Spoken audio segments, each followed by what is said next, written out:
বংশীয় প্রভাব দিয়ে দেশের মানুষের উপর অত্যাচার করা হয়, বংশীয় প্রভাব দিয়ে অবৈধভাবে ট্রেজার চালানো হয়। আমি দেখেছি। আমি হানজালা বেঁচে থাকতে ইনশাআল্লাহ বলে যাচ্ছি, রাতের বেলা 2:30 বাজে যদি আমি নদীর মধ্যে থাকি, ডেজার আমি ধরতে পারি, হুঁশিয়ার করে গেলাম।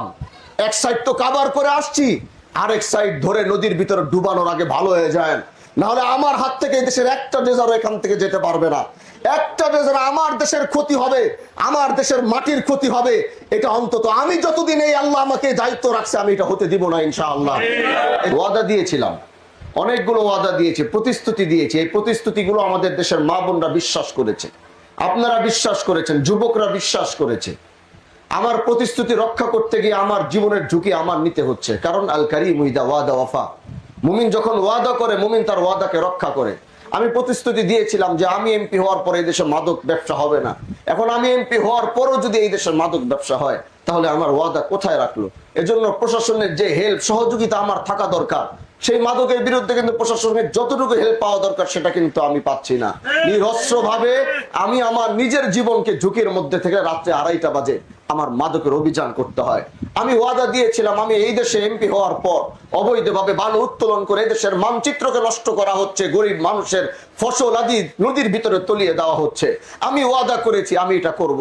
আজ আমার ওয়াদা রক্ষা করতে গিয়ে আমার জীবনকে ঝুঁকির মধ্যে ফেলে রাত্র 2:30 বাজে নদীর মধ্যে আমার থেকে ডেজার ধরে ডেজার ডুবিয়ে দিতে হয়। প্রিয় ভাইরা আমার, তারপরেও এদেশের মানুষ যেন বলতে পারে যে না, আলেমরা যে ওয়াদা করে সারাতে, এই ওয়াদা রক্ষা করতে গিয়ে যদি আমাদের রাস্তায় জীবন দিয়ে দিতে হবে, আমরা হয়তো ওয়াদা রক্ষা করতে গিয়ে জীবন দিয়ে দিব, তারপরও আমাদের কথার থেকে 19 থেকে 19.5 আমরা হতে দিব না। এই জন্য ভাইরা আমার, এজন্য আমরা দরদ নিয়ে এসেছি, আমরা আপনার প্রাপ্য আপনাকে বুঝাতে এসেছি। আমরা দায়িত্ব নিয়েছি ভাই, আমরা দায়িত্ব নিয়ে দায়িত্ব বুঝতে হলে 6 মাস সময় লাগে, এখন 3 মাস শেষ হয়ে 4 মাসে রানিং। কোথায় কে কিভাবে আপনার এই চাল বিতরণ করছে, এলাকার ভিতরে সচিবরা থাকে, প্যানেল চেয়ারম্যানরা আছে, মেম্বাররা আছে, প্রত্যেকবার বছরের পর বছর 17 বছর 16 বছরের এক জিনজাল আধিপত্য নিয়ে নিজের ভোট পাওয়ার জন্য নিজের বাবা খালু চাচাদেরকে কার্ড দিয়ে চাল দিয়ে, যে বেটা কোনোদিন পানিতে নামতে পারে না তাকে জাউলা কার্ড দেওয়া হয়, যে কোনোদিন ভাবে যার 2টা ছেলে ইটালিতে থাকে তাকে 10 কেজি চাল দেওয়া হয়, অথচ যার 10 কেজি চাল কেনার সামর্থ্য নাই সে আজও না খেয়ে পড়ে আছে। আমরা এমপি হয়েছি তাদের হক তাদেরকে বুঝিয়ে দেওয়ার জন্য। এজন্য প্রিয় ভাইরা আমার, সময় দেন, সবকিছু নোট করতেছি কোথায় কি চলছে, কোন সচিব কি করছে, কোন প্যানেল চেয়ারম্যান কি করছে, কোন মেম্বার কি করছে, এই দেশের কোথায় রাতের আধারে কে মাদক ব্যবসা করছে, কে নারীবাজি করছে, কে মেয়ে ব্যবসা করছে, সব নোট আমার কাছে ফাইল জমা হচ্ছে। এই জন্য রাতের বেলা আমি নিজে আমার সদস্য, আমার ফোর্স বাহিনী নিয়ে পুলিশকে আমার সাথে রেখে রাতের বেলা দেখেছেন কেজিতে কেজি গাঁজা উদ্ধার করছি, ইয়াবা উদ্ধার করছি। আগামীর শিবচরে ওয়াদা করেছিলাম মাদক থাকবে না ইনশাআল্লাহ, বাস 6টা মাস পরিপূর্ণ সময় দেন, এদেশে মাদক থাকবে না, চাঁদাবাজি থাকবে না, অন্যায় থাকবে না, দুর্নীতি থাকবে না, আধিপত্য থাকবে না ইনশাআল্লাহ। বংশীয় আমরা দেখেছি বংশীয় প্রভাব দিয়ে দেশের মানুষের উপর অত্যাচার করা হয়, বংশীয় প্রভাব দিয়ে অবৈধভাবে ট্রেজার চালানো হয়। আমি দেখেছি। আমি হানজালা বেঁচে থাকতে ইনশাআল্লাহ বলে যাচ্ছি, রাতের বেলা 2:30 বাজে যদি আমি নদীর মধ্যে থাকি, ডেজার আমি ধরতে পারি, হুঁশিয়ার করে গেলাম। এক সাইড তো কাভার করে আসছি, আরেক সাইড ধরে নদীর ভিতরে ডুবানোর আগে ভালো হয়ে যায়, নাহলে আমার হাত থেকে দেশের একটা ডেজারও এখান থেকে যেতে পারবে না। একটা ডেজার আমার দেশের ক্ষতি হবে, আমার দেশের মাটির ক্ষতি হবে। এটা অন্তত আমি যতদিন এই আল্লাহ আমাকে দায়িত্ব রাখছে, আমি এটা হতে দিব না ইনশাআল্লাহ।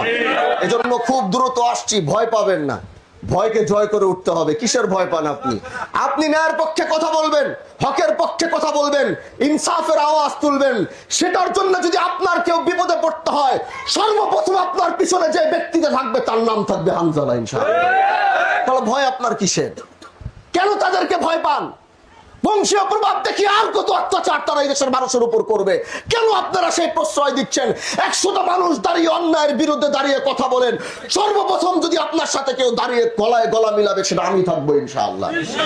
আধিপত্য আর বংশীয় প্রভাব ভেঙ্গে চুরমার করে দিয়ে এদেশের মানুষকে মুক্ত করতে হবে, এদেশের গরিবদেরকে মুক্ত করতে হবে, এদেশের সর্বস্তরের সর্বস্তরের গরিব দুঃখী মানুষদেরকে মুক্ত করে মুক্ত বাতাসে তাদেরকে কথা বলার সুযোগ করে দিতে হবে। এজন্য কাঁঠালবাড়ির মানুষ সেটা পারবেন তো ইনশাআল্লাহ? বলেন আপনারা সেটা পারবেন তো ইনশাআল্লাহ? এই দেশে যেদিন মাদকের অভিযান দিব, যেদিন ড্রেজারের অভিযান দিব, ওদিন একটা ড্রেজার যেন পালিয়ে এখান থেকে যেতে না পারে সেটা সুনিশ্চিত করতে হবে। পারবেন তো ইনশাআল্লাহ? আল্লাহ যেন কবুল করে। যারা আজ হাজী শরীয়তুল্লাহ সমাজ কল্যাণ পরিষদের এখানে আপনার এই উদ্বোধন হবে, দোয়া করে। আরেকটা বিষয় হচ্ছে, আগামী কয়েকদিন পরে ইউনিয়ন পরিষদের ইলেকশন আসতেছে, তাই না? আসতেছে কিনা বলেন ভাই? আমি কথাটি গতকালকে কয়েকটা প্রোগ্রামে বলেছি, আপনারা আমাকে যেভাবে এমপি বানিয়েছেন, এই এলাকার প্রতিটা চেয়ারম্যান, 19টা ইউনিয়নের 19টা চেয়ারম্যানকে এইভাবেই চেয়ারম্যান বানাতে হবে। এই দেশে এমপি ইলেকশনের সময় এই দেশের মানুষ এবছর টাকা গ্রহণ করে নাই। এবছর মানুষের কাছে টাকা নিয়ে দেওয়া হয়েছে। অনেক অনেক ইউনিয়ন থেকে আমার কাছে রাতে খবর আসছে, হুজুর যেটি টাকা নিয়ে আসছে সবগুলার দৌড়ান দিস। প্রত্যেকটা ইউনিয়নের চেয়ারম্যান যারা হবে, কেউ আধিপত্য দেখিয়ে, ক্ষমতা দেখিয়ে, এবার আল্লাহ যদি আমাকে বাঁচায়, আমি বলেছি আমি ফেয়ার ইলেকশন দেব ইনশাআল্লাহ। যে যোগ্য মানুষটাকে যোগ্য মনে করবে, ভোট দিয়ে তাকে নির্বাচিত করবে ইনশাআল্লাহ। এজন্য আধিপত্য দেখিয়ে এই চেয়ারম্যান, মেয়র, উপজেলা আধিপত্য দেখিয়ে হবে না। মানুষ যাকে নিজের মনে করবে, জনদরদি মনে করবে, গরিবের বন্ধু মনে করবে, যেভাবে আপনারা আমাকে ভোট দিয়েছেন, আমি 1 পয়সা আপনাদেরকে দিতে পারি নাই, কিচ্ছু দিতে পারি নাই। আমাকে 28 বছরের সন্তানকে আপনারা এমপি বানিয়েছেন। তার মানে আমার কাজ হচ্ছে এই 19টা ইউনিয়নের চেয়ারম্যান 19 জনের সৎ হতে হবে, যারা গরিবের হক গরিবকে বুঝিয়ে দিতে পারবে। এমপি যদি সংসদ সদস্যর কাজ এটা না, তারপরে সংসদ সদস্য যদি পকেটের ভিতরে সিল নিয়ে ঘুরতে পারে, মানুষ আসার আগে তার চাওয়াটা যদি পূরণ করতে পারে, আর এলাকায় গিয়ে এমপি যদি মানুষের ঘরে ঘরে ঘুরতে পারে, তাহলে কোন চেয়ারম্যান পরিষদে বসে কাজ করতে পারবে না, মানুষের বাড়িতে গিয়ে গিয়ে কাজ করতে পারবে। যে টাকা নিয়ে ভোট কিনতে আসবে তাকে বাইদা রাইখা তারপরে সমাজের সামনে ওর চেহারাটা উন্মোচন করবেন, দেখো টাকা দিয়ে ভোট কিনতে আসছে। কারণ যে টাকা দিয়ে ভোট কিনতে আসবে সে কোনোদিন জনগণের দরদ নিয়ে আসে নাই। টাকা দিয়ে ভোট কিনা মানে তার কাছে টাকা আছে, এখন শুধু পাওয়ার লাগবে, পাওয়ারটা টাকা দিয়ে সে কিনে নিচ্ছে। এই সুযোগ আগামীতে আপনারা কাউকে দিবেন না। আমাকে যেমন এমপি বানিয়েছেন, আমার 19টা চেয়ারম্যানও আপনারা এরকম বানিয়ে দিবেন, যারা সৎভাবে ন্যায় নিষ্ঠার সাথে কাজ করবে। তারাও জানো এমপি যেমন রাস্তায় রাস্তায় ঘুরে, চেয়ারম্যানদেরকে রাস্তায় রাস্তায় ঘুরতে হবে। পারবেন তো ইনশাআল্লাহ? বাংলাদেশের সামনে মহাসচিব বলেছে, বাংলাদেশের সামনে শিবচরকে আমি একটি রোল মডেল দাঁড় করাতে চাই। ইনশাআল্লাহ এটা সম্ভব।